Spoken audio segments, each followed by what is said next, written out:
Hi అండి. ఈరోజు మన వీడియోలో సింపుల్ అండ్ టేస్టీగా కప్పు రాగి పిండితో అప్పటికప్పుడు చేసుకునే బన్ను దోసలు. రోజు ఇడ్లీ, దోస తిని బోర్ కొట్టేసింది కదా! ఇలాగ నా పద్ధతిలో ఒకసారి బన్ దోసలు వేసి పెట్టండి. రాగి పిండి అంటే ఇష్టం లేని వాళ్ళు కూడా లొట్టలేసుకుంటూ తింటారు. చాలా రుచిగా ఉంటాయండి. మరి ఇంకెందుకు ఆలస్యం రండి వెళ్లి రెసిపీ చేసేద్దాం. ముందుగా ఒక బౌల్ తీసుకొని ఒక కప్పు రాగి పిండి, ఇదే కప్పుతో అరకప్పు ఉప్మా రవ్వ, ఇదే కప్పుతో అరకప్పు పులిసిన పెరుగు, పావు టేబుల్ స్పూన్ ఉప్పు, ఒక కప్పు నీళ్లు.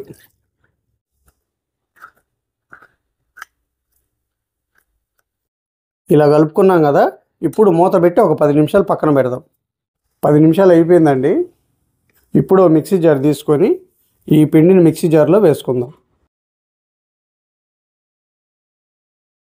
కొద్దిగా నీళ్లు పోసుకొని మెత్తగా గ్రైండ్ చేసుకుందాం.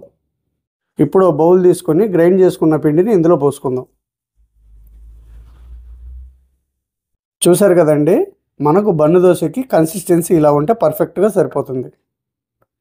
ఇప్పుడు ఇందులో పావు టీ స్పూన్ వంట సోడా, సన్నగా కట్ చేసిన ఒక చిన్న సైజు ఉల్లిపాయ, సన్నగా కట్ చేసిన 4 పచ్చిమిర్చి, 3 టేబుల్ స్పూన్ల క్యారెట్ తురుము, కొద్దిగా కొత్తిమీర తరుగు, కొద్దిగా కరివేపాకు తరుగు, అర టీ స్పూన్ జీలకర్ర.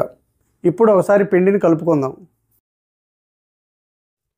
ఇలా కలుపుకున్నాం కదా, ఇప్పుడు ఈ పిండిని పక్కన పెట్టుకొని స్టవ్ మీద ఒక గుంతపాను పెట్టుకొని అర టీ స్పూన్ ఆయిల్ వేసుకుందాం. ఇప్పుడు సగం వరకు పిండిని వేసుకుందాం.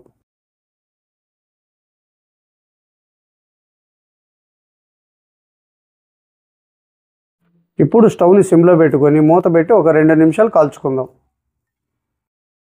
2 నిమిషాలు అయిపోయిందండి. ఇప్పుడు టర్న్ చేసుకుందాం. ఇప్పుడు మూత పెట్టి మరో 2 నిమిషాలు కాల్చుకుందాం. ఖచ్చితంగా స్టవ్ని సిమ్లో పెట్టుకొని ఈ బన్ను దోశను కాల్చుకుంటేనే లోపలికంతా ఉడికి తినేటప్పుడు మంచి రుచిగా ఉంటాయి. 2 నిమిషాలు అయిపోయిందండి. బన్ను దోశ అయితే పర్ఫెక్ట్గా వచ్చింది. చూశారు కదా, మిగిలిన పిండిని కూడా ఇలాగే వేసుకుందాం. చూశారు కదండి, 10 నిమిషాల్లో మన బన్ను దోశలు అయితే రెడీ అయిపోయినాయి. మీకు అస్సలు టైం లేనప్పుడు ఈ రెసిపీని ఒకసారి ట్రై చేయండి.